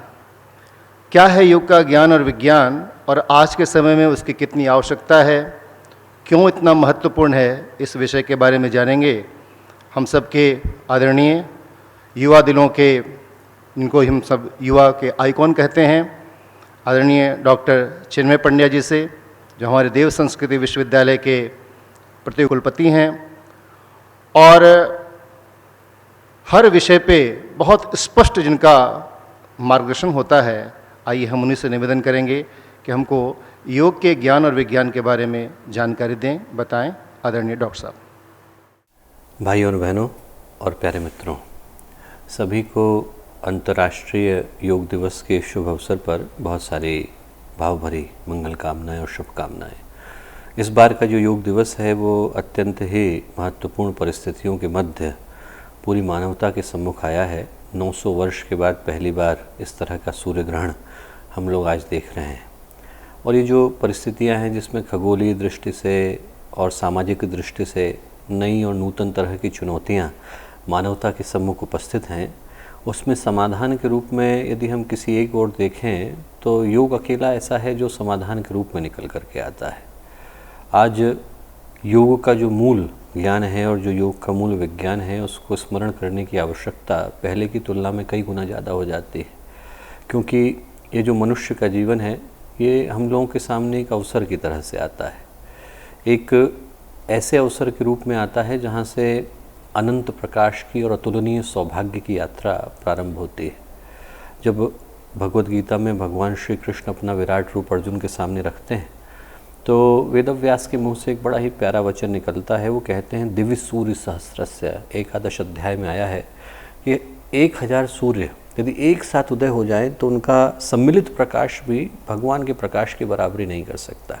हम कल्पना करके देखें कि उस प्रकाश के एक अंश के रूप में हम लोग धरती पर आए हैं। वो हम लोगों की उपलब्धियों का शिखर है, वो हमारी संभावनाओं का हिमालय है, और वहाँ से हम लोग इस मनुष्य जीवन को और मनुष्य जीवन के अंदर सुषुप्त विभूतियों को लेकर के आए हैं। पर यदि हम लोग अपने ही जीवन की यात्रा को छोटे से उद्देश्य में समेट करके बैठ जाएं, पेट भरने और परिवार बड़ा करने के अतिरिक्त और कोई उद्देश्य हमारी दृष्टि में ना आए, तो गुरुदेव जैसा कहा करते थे, उस दृष्टि में मनुष्य का जीवन नर पशु का जीवन हो जाता है। शरीर यही रहता है, पर जो सोच है और जो संभावनाएं हैं और जो भावनाएं हैं और जो दृष्टिकोण है वो पार्श्विक उद्देश्यों के लिए समर्पित हो जाता है। और जब उद्देश्य पशु की तरह जीने का रह जाए तो फिर जलने में, कुढ़ने में, चिढ़ने में, तड़पने में पूरा जीवन चला जाता है, और इस जीवन के माध्यम से जो पूर्णता की और परमात्मा को पाने की यात्रा हो सकती थी वो कहीं आँखों से, दृष्टि से, संभावनाओं से ओझल हो जाती है, दूर चली जाती है। और व्यक्ति जो कर सकता था वो करने की जगह पर कुछ और करने में अपने जीवन को यूं ही निरर्थक व्यर्थ गंवा भी देता है। और यदि हम लोग इस दृष्टि से देखें कि इस धरती पर आए, मनुष्य का जीवन मिला, अपने को न जान पाए, अपनी संभावनाओं को न जान पाए, अपने अंदर प्रसुप्त विभूतियों को जगा न पाए, तो जो भी किया वो व्यर्थ ही किया। सब कुछ जान जाए, हम लोग फिजिक्स जान जाएं, केमिस्ट्री जान जाएं, बायोलॉजी जान जाएं, केमिस्ट्री जान जाएं, और अपने आप को जानने से वंचित रह जाएं, तो जो भी जाना वो व्यर्थ ही है। अपने को जानने का जो ज्ञान है वो योग का ज्ञान है, और अपने अंदर सोई हुई विभूतियों को जगाने का जो विज्ञान है वो योग का विज्ञान है।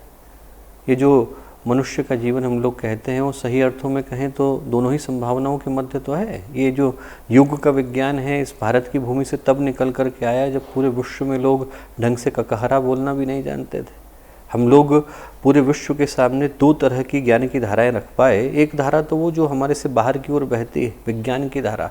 एक धारा वो जो हमें हमारे ही अस्तित्व के केंद्र में ले जाकर एक भागवत चेतना से जुड़ने का माध्यम बनती है।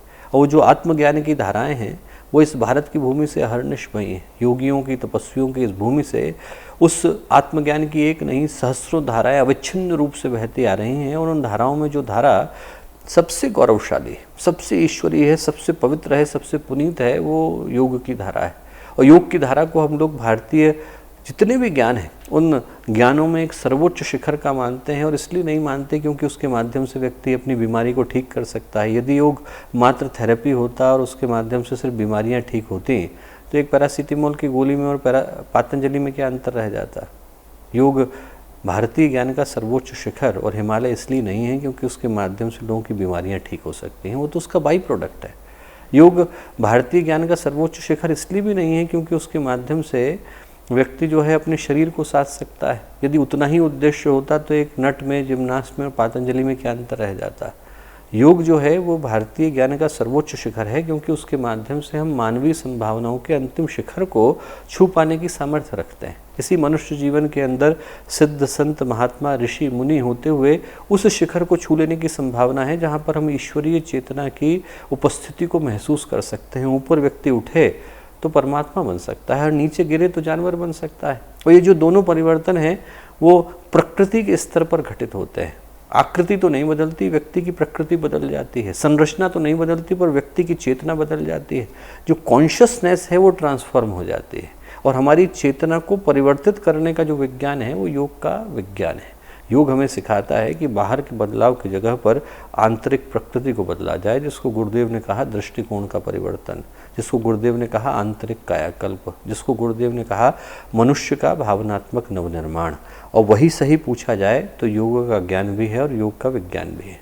इस बार की इन चुनौतीपूर्ण परिस्थितियों के मध्य में योग हमारे पास इन्हीं सूत्रों को लेकर के आया है कि व्यक्ति अंदर से बदलाव को लाए। जो गुरुदेव ने कहा कि यदि व्यक्ति का निर्माण करना हो तो शुरुआत अंदर से होती है, उसका भावनात्मक नवनिर्माण करने की आवश्यकता होती है। और वही योग का सही अर्थ भी है, वही योग का सच्चा आधार भी है, वही योग की सही शिक्षा भी है। इस बार का जो योग दिवस का अवसर है वो पूरे विश्व के गणमान्य लोगों के साथ एक से एक बढ़कर के महत्वपूर्ण अतिथियों के साथ गायत्री परिवार एक विशेष सोच को लेकर के मना रहा है, जो गुरुदेव के 2 सूत्र थे, एकता और समता। क्योंकि परिस्थितियाँ ऐसी है जब पूरे विश्व के ऊपर संकट आया है, और जब विश्व के ऊपर संकट आता है तो मानवता के एकजुट होने की आवश्यकता हो जाती है। तो पूरे विश्व में जहाँ कहीं भी गणमान्य लोग हैं, अतिथिगण हैं और एक से एक बढ़कर के लब्ध प्रतिष्ठ लोग हैं, उन्होंने अपनी सद्भावनाएं, अपनी शुभकामनाएं गायत्री परिवार के लिए भेजी हैं। उन सभी महत्वपूर्ण महानुभावों को इस संदेश के माध्यम से हम लोग धन्यवाद देना चाहते हैं कि उन लोगों ने अपने हृदय की भावनाओं को हम तक पहुंचाया और गायत्री परिजन जो आगे बढ़ कर के महत्वपूर्ण कार्य कर रहे हैं उसमें प्रोत्साहन देने के लिए सब ने अपनी शुभकामनाएं भेजी। उसमें कॉमनवेल्थ के हेड से लेकर नोबेल प्राइज़ विनर हैं, उसमें एक से एक बढ़ कर के एकेडमिशियंस हैं, फिलोसफर्स हैं, चिंतक हैं, धर्मगुरु हैं, फेथ लीडर्स हैं। उन सबको इस संदेश के माध्यम से हम धन्यवाद भी देते हैं और गायत्री परिजनों से आह्वान भी करते हैं कि उनके संदेशों को सुनकर उनके माध्यम से लाभ को भी उठाएं। ये अंतर्राष्ट्रीय योग दिवस हम सब के जीवन में एक महत्वपूर्ण परिवर्तन को लाए, एक नई संभावनाओं को जन्म दे। ऐसी शुभकामनाएं, ऐसी मंगल कामनाएं। भाइयों बहनों, आपने अभी आदरणीय डॉक्टर चिन्मय पंड्या जी भाई साहब के द्वारा योग के ज्ञान और विज्ञान के संबंध में सुना, समझा। अगले क्रम में हम सब अगले विषय की ओर चलेंगे और वो विषय है घर घर पर योग, परिवार में योग। इस विषय के प्रतिपादन के लिए हम आमंत्रित कर रहे हैं आदरणीय श्री कालीचरण शर्मा जी भाई साहब, जो शांति कुंज में लगभग 35 सालों से यहाँ रह रहे हैं और जो भी कार्य, जो भी दायित्व उनको सौंपा गया बड़ी सावधानी से, बड़े सरलता से कर रहे हैं। वर्तमान समय में राष्ट्रीय जोनल समन्वयक के रूप में कार्य कर रहे हैं। आइए उनके मुँह से सुनते हैं घर घर पर योग और परिवार में योग कैसे हम अपने जीवन में उतारें। अज्ञानतिमिरान्धस्य ज्ञानाञ्जनशलाकया चक्षुरुन्मीलितं येन तस्मै श्रीगुरवे नमः। देश भर में इस अंतर्राष्ट्रीय योग दिवस को अपने घर बैठकर मनाते हुए हमारे आदरणीय भाइयों और बहनों, ये अभी एक संकट की घड़ी है, इसलिए अभी ये बृहत रूप में योग दिवस नहीं मनाया जा रहा है, लेकिन अपने अपने घरों में आप सब लोग देख रहे हैं और योग को किसी न किसी रूप में मना रहे होंगे या आज से ठीक से मनाने के लिए उत्साहित तो हो ही रहे होंगे। हमारे गुरुदेव ने घर को बहुत महत्व दिया है। यदि वास्तव में देखा जाए तो बच्चों का निर्माण घर की पाठशाला से ही होता है। घर में एक मंदिर बनाने की बात कहते हैं, घर को संस्कारशाला कहते हैं और गृहस्थ को योग साधना कहा है उन्होंने। जो भी चीज़ अंधकार से प्रकाश की ओर ले जाए, विनाश से विकास की ओर ले जाए, मृत्यु से अमरत्व की ओर ले जाए, वो सब चीज़ें योग साधना है। और उन्होंने कहा है कि गृहस्थ भी योग साधना है। वहाँ बच्चे धीरे धीरे बड़े होते हैं, संस्कार पाते हैं, माता और पिता होते हैं, दादा और दादी होते हैं। और ऐसे में योग जो कि हमारे देश की बहुत बड़ी थाती रही है, विरासत रही है, वो उस पर भी बच्चे यदि आरूढ़ हो जाएं, उसको भी सीखना शुरू कर दें तो सबसे अच्छा तो घर ही होता है। हमारे गुरुदेव ने जो जीवन साधना के बारे में किताबें लिखी हैं, उसमें एक किताब में वांग्मय में तो यहाँ तक कहते हैं 32 बातें हैं। उनमें से एक बात यह है कि हर घर में हर व्यक्ति को कम से कम 20 मिनट योग व्यायाम आदि के लिए ज़रूर निकालना चाहिए। आप ज़रूर योग साधना करें, व्यायाम करें। अब इसमें 2-3 बातें मिल जाती हैं तो वो योग साधना पूरी होती है। वैसे तो अष्टांग योग है, जिसमें यम, नियम, आसन, प्राणायाम, प्रत्याहार, धारणा, ध्यान, समाधि, इतनी सारी चीज़ें होती हैं तो अष्टांग योग होता है। शुरुआत होती है उसकी यम और नियम से, यानी हम भले आदमी की तरह जिएं, भले आदमी की तरह सोचें, सत्य बोलें, परोपकार करें, दूसरे की सहायता करें, सुख को बांटें, दुख को बटाएं, ये सब अपने जीवनचर्या में सम्मिलित करें। इसी को आप यम और नियम कह सकते हैं। एक संत ने तो यहाँ तक कहा कि सुबह सोकर जल्दी उठो, जो मेहनत से मिले उस पर संतोष करो, दूसरे के काम में दखलंदाजी मत दो, भगवान पर विश्वास करो, और इस पर यदि न मिले तो मुझसे आके ले लो। यानी जो यही सच्चा भाग्य है कहते हैं वो, यानी वास्तव में जो बनने की बुनियाद है वो देखा जाए तो यम नियम है। हमारे गुरुदेव ने तो यहाँ तक कहा कि यम नियम पर ठीक से ना चला जाए तो कोई आदमी योगी नहीं बन सकता। पहले तो उसका आधार मजबूत ही होना चाहिए। तो यम नियम के बाद आसन, प्राणायाम, प्रत्याहार आदि आदि आते हैं, जिसमें मूल बात है धारणा, ध्यान, समाधि। ये 5 बातें जो हैं इसकी तुलना में गौण है, वो बातें ज़्यादा बड़ी हैं। क्योंकि एक बार जब हम लोग कॉलेज में पढ़ रहे थे तो हर रविवार को एक योग इंस्टीट्यूट का कोई कोच, कोई आचार्य श्रेणी का व्यक्ति हम लोगों को योग सिखाने आता था हॉस्टल में। तो करीब 30-40 लेसन ऐसे कुछ हुए होंगे कुल मिला के। फिर आखिरी दिन उसने जो भाषण दिया उसमें ये बात कही उसने, देखो बच्चों, यदि आसन न कर सके किसी दिन तो कोई बात नहीं, प्राणायाम जरूर करना, और प्राणायाम भी नहीं कर सके तो कोई बात नहीं, ध्यान जरूर करना। यानी सबसे ज़रूरी ध्यान है ज़्यादा, उसके बाद उससे कम इम्पोर्टेंस में प्राणायाम है, उससे कम इम्पोर्टेंस में आसन आता है। और वैसे तो ये सब मिला के एक दूसरे की कमी को पूरा करते हैं, पर किसी परिस्थिति बस आप नहीं कर सके आसन, लेकिन प्राणायाम को मत छोड़िए, उसको भी नहीं कर सके तो ध्यान को मत छोड़िए। कुल मिला के कम से कम 20 मिनट का तो योग व्यायाम कह लीजिए तो आदमी करे ही करे। हमारे देश में एक बहुत बड़े भाष्यकर्ता हुए हैं श्रीपाद दामोदर सातवलेकर, उनकी एक किताब है गायत्री संध्या। उसमें कहते हैं पुराने ज़माने में जो ऋषि मुनियों ने संध्या की विधि लिखी है उसमें देव पूजन शुरू में जो हम लोग वो करते हैं पवित्रीकरण आदि, फिर देव पूजन, फिर जप और ध्यान, उसके बाद प्राणायाम, फिर अघमर्षण, ऐसे करके बातें हैं।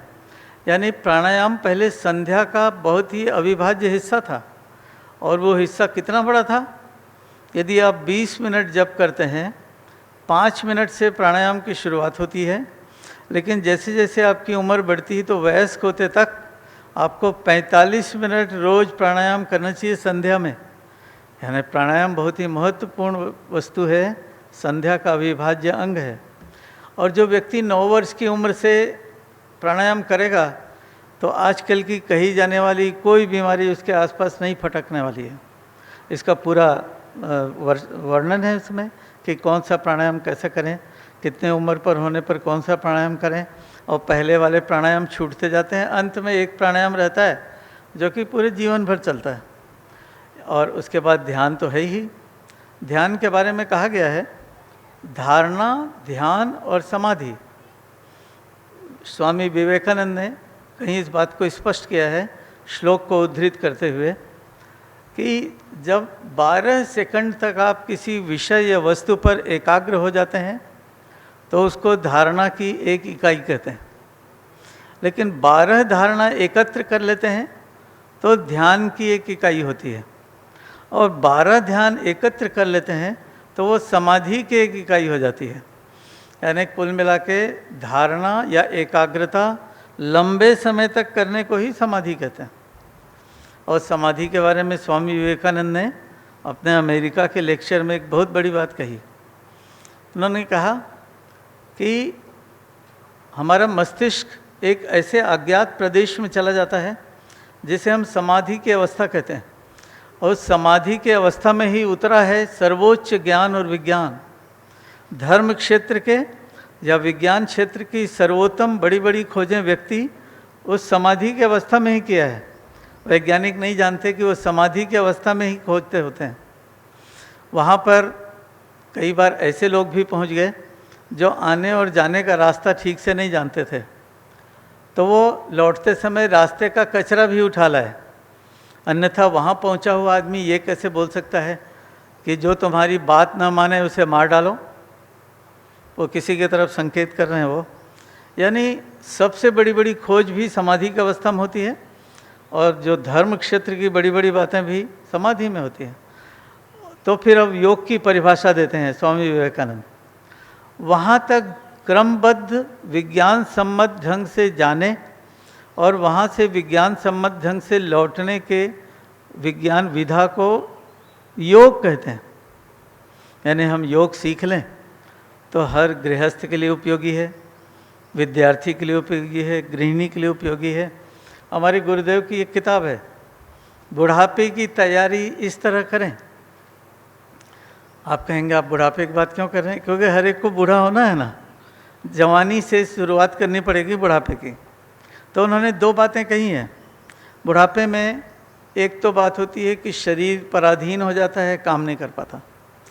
तो जो आसन आदि करता रहता है, अपना योग व्यायाम करता है या अपनी सेवा खुद करने की आदत डालता है, उस व्यक्ति को बुढ़ापे में पराधीन नहीं होना पड़ता। जवानी से ही आदत डालनी पड़ेगी। और एक और बात कही है, बुढ़ापे में स्मरण शक्ति नहीं रहती, विस्मरण होने लगता है, मेक एंड ब्रेक होने लगता है दिमाग में। आदमी कहीं और की बात कर रहा है, फिर बोलता है नहीं मैं ये कहाँ बोल रहा था, मैं तो यहाँ की बोल रहा था।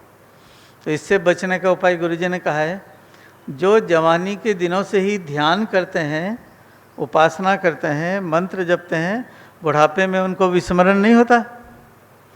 यानी ना तो आप पराधीन होंगे, ना आपका दिमाग इधर उधर जाएगा। तो इसके लिए भी योग की साधनाएं, आसन, प्राणायाम, धारणा, ध्यान, समाधि, पूजा, उपासना, इसको आप करते रहेंगे तो आपका भावी जीवन भी बढ़िया होने वाला है।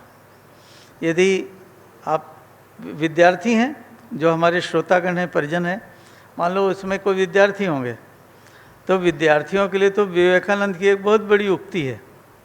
वह कहते हैं मेरे हाथों में यदि तानाशाही सत्ता आ जाए तो मैं 12 वर्ष की उम्र तक की सारी शिक्षा को बंद कर दूंगा, वो ख़त्म कर दूंगा जो पढ़ाया जाता है उसको, और उन्हें मात्र ध्यान की शिक्षा दूंगा।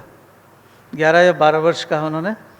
फिर जो ध्यान की शिक्षा पाने के बाद कोई भी विषय उनको दिया जाए वो बहुत अच्छे तरीके से पढ़ के फेंक देंगे। यानी ध्यान की शिक्षा को कंपलसरी करना चाहते थे 11 वर्ष तक के विद्यार्थियों के लिए, चाहे वो लड़के हों, लड़कियां हों, कुछ भी हों। उसके बाद वो चाहे वो लॉ पढ़ें तो लॉ पढ़ें, विज्ञान पढ़ें तो विज्ञान पढ़ें, भूगोल पढ़ें तो भूगोल पढ़ें, अध्यात्म पढ़ना चाहें तो अध्यात्म पढ़ लें। हर बात उसके लिए बहुत ही सरल हो जाएगी। तो ऐसे समय में आपने हमारे जो देव संस्कृति विश्वविद्यालय के योग के शिक्षक हैं, व्याख्याता हैं, विद्यार्थी हैं, उनके द्वारा योग के कुछ आसन, प्राणायाम और कुछ सूक्ष्म व्यायाम, ध्यान आदि देखे होंगे। ये तो बहुत है, लेकिन शुरुआत तो इतना तो करें। एक बात कह के मैं अपनी बात समाप्त करूँगा। 5 मिनट से भी शुरुआत की जा सकती है। 5 मिनट योग करें, फिर दूसरे दिन 1 मिनट बढ़ा दें, फिर एक दिन 1 मिनट और बढ़ा दें, तो 20 मिनट या कुछ 25 मिनट जो भी आप ठीक समझें वहाँ तक जाके रुक सकते हैं।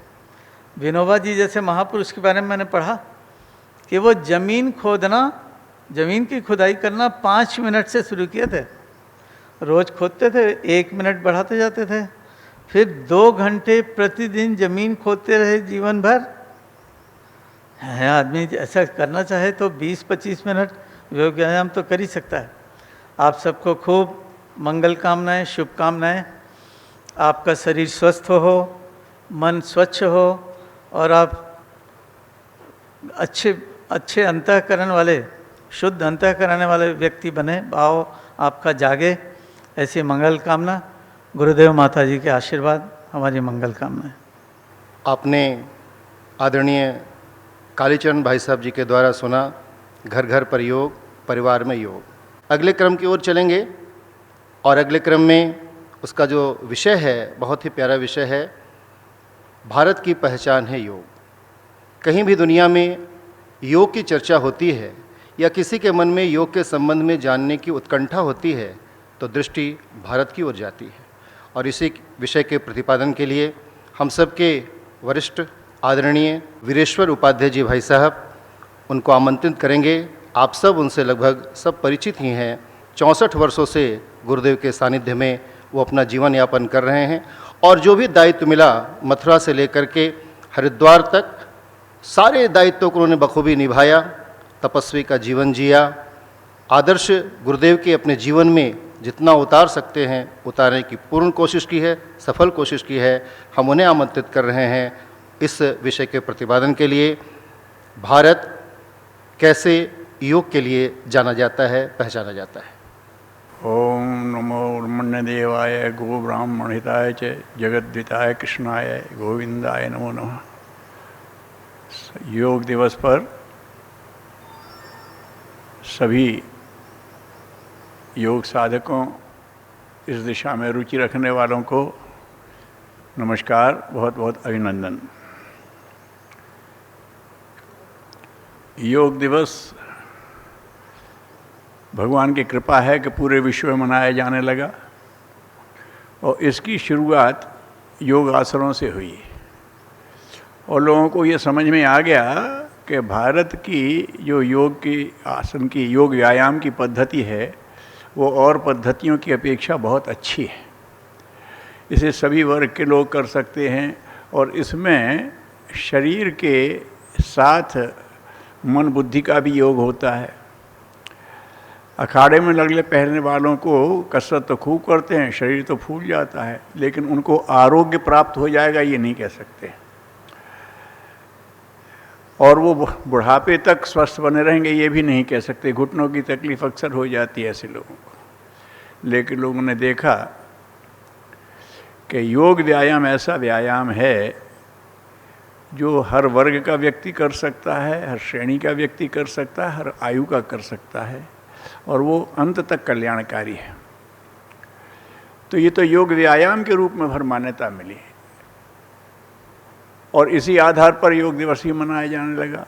लेकिन ये भारत से शुरुआत हुई है तो भारतवासियों का कर्तव्य बनता है कि फिर लोगों को समग्र योग की तरफ ले जाएं। महर्षि पतंजलि के योग दर्शन को लेते हैं तो उनकी शुरुआत हुई है समाधिपाद से और समापन हुआ है कैवल्यपाद में। इसका मतलब ये है कि वो ये कहते हैं कि मनुष्य अपने को पहचाने और अपने चरम से जुड़ने के लक्ष्य को बढ़ाए। तो उसके लिए आपको उसमें डूबना पड़ेगा समाधि। फिर उसके लिए और रास्ते बताए हैं। अगर किसी में डूबना है, आपके शरीर में कष्ट है तो आपका उधर ध्यान जाएगा। आप जिस आसन में बैठे हैं उसमें आपको अगर अभ्यास नहीं है तो आपका मन भटकेगा। तो इसलिए आपको डूबना है अपने सुपर में, अपने इष्ट में कह लो आप, तो उसको समाधि कहते हैं। पूरी तरह जल समाधि माने जल में पूरी तरह से डूब गए। अग्नि में आप पूरी तरह से समाहित हो गए। भूमि समाधि, भूमि में आप पूरी तरह से आ गए। तो आप इष्ट में जब पूरे डूब जाते हैं तो वो समाधि होती है। तो इसके लिए फिर उन्होंने कहा कि उस स्थिति में आपको जाना है तो आपको शरीर को स्वस्थ रखना पड़ेगा। फिर आपकी प्राण शक्ति भी होना चाहिए, तो प्राणायाम भी आ गए। और फिर अगर आपने अपने स्वभाव को ठीक नहीं रखा, यम नियम को, तो आप ज़्यादा दिन चल नहीं पाएंगे उस दिशा में। तो ये सब होते होते लेकिन लक्ष्य क्या है? उत्कृष्ट से जुड़ना। योग माने जुड़ना, उत्कृष्ट से उत्कृष्टतम तक पहुंचना। और जैसा कि मनुष्य को कहा ईश्वरन सजीव अविनाशी वो है, तो वहाँ जुड़े तो फिर क्या होगा? तो ये संसार छोड़ देना पड़ेगा? नहीं, संसार नहीं छोड़ देना पड़ेगा। योगी कहता है कि हम दोनों सिरों को मिला सकते हैं, हम संसार में भी रहेंगे और ईश्वर से भी जुड़े रहेंगे, बस यही तो योग साधना है। तो कहीं किसी को भयभीत होने की ज़रूरत नहीं है, लेकिन समग्र योग को जाएं। अभी कोरोना संकट ने एक बात लोगों को ध्यान दिला दी कि हम जिस तरह से अपने शरीर का वैल्यूएशन कर रहे थे, अपना जो मूल्यांकन कर रहे थे, वो गलत था। अच्छा पहन के, अच्छा खा के, अच्छा दिख करके, लेकिन उन्होंने देखा कि हम तो अपने आप में जितने निरोग रहेंगे, जितने स्वस्थ रहेंगे, हमारी इम्यूनिटी जितनी होगी, उतने ही हम ठीक हैं। अब ये बात समझ में आ गई। योग तो यही कहता है, ये तो स्थूल दृष्टि हुआ, लेकिन हमारा मन अगर हीनताओं की तरफ भागता है तो शरीर स्वस्थ होते हुए भी हम डाकू बन जाएंगे, हम स्मगलर बन जाएंगे। अगर हमारी बुद्धि का अगर योग ठीक नहीं है तो हम कुचक्र रचने वाले बन जाएंगे। तो इन सब को हमें आदर्श से जोड़ना है। सुप्रीम माने भगवान। भगवान क्या? तो गुरुदेव ने कहा मनुष्य का ये जो कंप्यूटर है ना, ये भगवान को उच्च आदर्शों के रूप में ही पहचान सकता। भगवान तो जाने क्या क्या है। तो अपने उत्कृष्ट आदर्शों से अपने को जोड़ लेना, वही आपको परम तक ले जाएगा। ये सबसे अच्छी व्याख्या है। तो अब क्या करें आप अपने हर चीज़ को जोड़िए। आप अपना जो कर्म करते हैं इसको किसी ऊंचे आदर्श से जोड़ दीजिए। हम कर्म क्यों करें? हम व्यायाम क्यों करें? तगड़े होकर किसी को ठुकाई करेंगे? नहीं, ऊंचे आदर्श से किसी की मदद करेंगे, हम स्वस्थ रहना सिखाएंगे, बस आप योग युक्त हो जाएंगे। अगर आपने आदर्श से जोड़ा, जैसे ही आप कर्म करेंगे तो वो कर्मयोग बन जाएगा, क्योंकि कर्म के माध्यम से आप अपने सुपर से जुड़ने जा रहे हैं। अगर आप विचार को जोड़ेंगे, हम बड़े विचारमान हैं तो हम लोगों को बेवकूफ़ बनाएं, नहीं, वो ठीक नहीं। ऊंचे आदर्श से जोड़िए, आप लोगों को समझदार बनाएंगे, आप लोगों की समस्याएं हल करेंगे, आप लोगों को उनको चरम से जोड़ने की कोशिश करेंगे। अब आपका हो गया। अगर आपने आदर्श पकड़ लिया तो आपका फिर ये ज्ञान योग हो जाएगा। नहीं, ज्ञानी तो रावण भी था, लेकिन ज्ञान योगी नहीं था। कर्म तो सभी करते थे, राक्षस भी, लेकिन कर्म योगी नहीं थे। तो ये अगर आप अपने आदर्श से, इष्ट से, परमात्मा से, और उनका सबका कहना कि वो आदर्श ही हैं, जीवन के श्रेष्ठ आदर्श से जोड़ते हैं, तो कर्म बनेगा कर्मयोग, विचार बनेगा ज्ञान योग, और अगर आपने अपनी भावनाएं जोड़ दी तो वो श्रद्धा बन करके बन जाएगा भक्ति योग। फिर अगर आप जो कर्म करेंगे वो आपके कर्म योगी के कर्म होंगे, फिर आपको वो भवबंधन में बांधने वाले नहीं होंगे, भवबंधन से तारने वाले होंगे। संसार में तो आप रहेंगे, लेकिन आपको आगे बढ़ाने वाले होंगे। तो अभी योग दिवस के क्रम में जो हमने लोगों को योगिक व्यायाम का महत्व समझाया, वो अच्छी बात है, लेकिन भारतीय लोगों को यहाँ से शुरू करके लोगों को बताना है कि इससे अगले चरण हैं, और वो कठिन नहीं हैं, बड़े सरस हैं, बड़े रोचक हैं, और ये हम तभी सिद्ध करेंगे जब वो हमारे जीवन में होगा। तो ये अभी की परिस्थितियों में हम देखते हैं, अभी लगता है अरे साहब समय कहाँ है, कोरोना ने एक धमकी दी तो सब घर में बैठ गए, सब जरूरी काम रुक गए, हम सब सोचे। ये हमारा वहम है। योगी कहता है कि ये आपका वहम है कि आपने अपने को बंधा हुआ मान लिया। आप तो स्वयं मुक्त हैं, आप तो आत्मा के स्वरूप हैं, ऐसा बोध करें। तो मेरा कहना ये है कि योग दिवस पर जो लोग जुड़े हैं, अब आसन प्राणायाम मतलब शरीर को स्वस्थ रखने के योग के साथ मन को स्वच्छ रखने वाले, समाज को स्वस्थ रखने वाले इस योग की तरफ भी बढ़ें। इसमें कोई हानि नहीं है। जब अपने आप को ये बताते हैं कि हम परम से जुड़े हुए हैं, इसका अभ्यास करते तो उपासना बन जाता है। हमें अपने को बोध कराना, अरे हम भगवान के कोई हैं, भगवान हमारा कोई है। जब हम बैठते हैं तो उपासना बन जाती है, और हम भगवान के कोई हैं तो हम उसके हिसाब से अपने स्वभाव को बना सकते हैं, तो साधना हो जाती है। और अगर हम भगवान के कोई हैं तो हम भगवान के काम में हिस्सा बटा सकते हैं, तो आराधना हो जाती है। भगवान सबका मंगल चाह रहा, आप भी मंगल का प्रयास करो। तो ये बड़े सहज क्रम हैं। गुरुदेव ने बड़े सहजता से लिख दिया, बहुत सहजता से कर दिया कि अगर आप ईश्वर को अपनापन का बोध करते हो तो उपासना है, और आप उसके योग्य बनाते हो तो जीवन साधना है, और आप अपने आप को कर्म द्वारा सिद्ध कर दे तो आराधना बन जाएगी, आप ईश्वर से जुड़ गए ना। तो ऐसे किसी आदर्श से जुड़ के चलना यही योग है। और हम लोगों का दायित्व तो बन जाता है कि अब हम लोगों को योग के अगले चरण सिखाएं। और कोई वाणी से नहीं, सीख तो अपने आचरण से दी जा सकती है, अपने प्रमाण से दी जा सकती है। सो हर भारतवासी को ये देखना चाहिए कि अगर कोई भारत में आए तो उसे लगे भारत में अधिकांश लोग योगी ही रहते हैं, इनको साधनों की कोई कमी नहीं है, ये तो शस्य श्यामला भूमि में है, लेकिन इनको कोई व्यसन नहीं है, हर काम का उपयोग योग दृष्टि से करते हैं। बस यही बात है। अगर भोग दृष्टि करोगे तो रोग मिलेगा, और योग दृष्टि से करोगे तो सुयोग मिलेगा, मुक्ति मिलेगी, सब कुछ मिल जाएगा। तो इस भाव से हम थोड़े अपने योग को थोड़े अगले चरण पे ले जाएं तो हमारे अंदर भी शांति आएगी, परिवार में भी शांति आएगी, और समाज भी सही दिशा में चलेगा, और योग के आचार्यों को भी भीतर से संतोष आएगा। ऐसी ही कामना के साथ सबको बहुत बहुत नमस्कार, सबके लिए बहुत बहुत मंगल कामना। आपने सारे उद्बोधन सुने। आइए आज अंतर्राष्ट्रीय योग दिवस के अंतर्गत हम सब एक संकल्प लेंगे, और संकल्प के साथ ही कार्यक्रम का समापन होगा। सभी भाई बहन अपने दाहिने हाथ की मुट्ठी बंद करें, हाथ ऊंचा करें, और जो संकल्प यहाँ से बोला जा रहा है उसे ध्यानपूर्वक सुनें। आज रविवार आषाढ़ अमावस्या विक्रम संवत 2077 तदनुसार 21 जून 2020 अंतर्राष्ट्रीय योग दिवस के पावन दिन हम संकल्पित होते हैं कि हम योग को अपने जीवन साधना का अंग मानते हुए न्यूनतम 20 से 30 मिनट आसन, प्राणायाम तथा ध्यान के लिए अवश्य निकालेंगे। अपने परिवार के सभी सदस्यों को इसके लिए प्रेरित करेंगे। हम सबके शरीर स्वस्थ, मन स्वच्छ तथा अंतःकरण सब भी होंगे। युग शक्ति गायत्री माता, युग परिवर्तनकारी महाकाल हमें शक्ति प्रदान करे, गुरु सत्ता हमारी रक्षा करे। दोनों हाथ जोड़ लीजिए, प्रभु से प्रार्थना करिए कि हमारा संकल्प पूर्ण हो। और आइए कार्यक्रम के समापन के लिए हम सब शांति पाठ करेंगे। ओम द्यौः शान्तिरन्तरिक्षगं शान्तिः पृथिवी शान्तिरापः शान्तिरोषधयः शान्तिः वनस्पतयः शान्तिर्विश्वे देवाः शान्तिर्ब्रह्म शान्तिः सर्वज्ञं शान्तिः शान्तिरेव शान्तिः सा मां शान्तिरेधि। ओम शान्तिः शान्तिः शान्तिः सर्वारिष्ट सुशान्तिर्भवतु।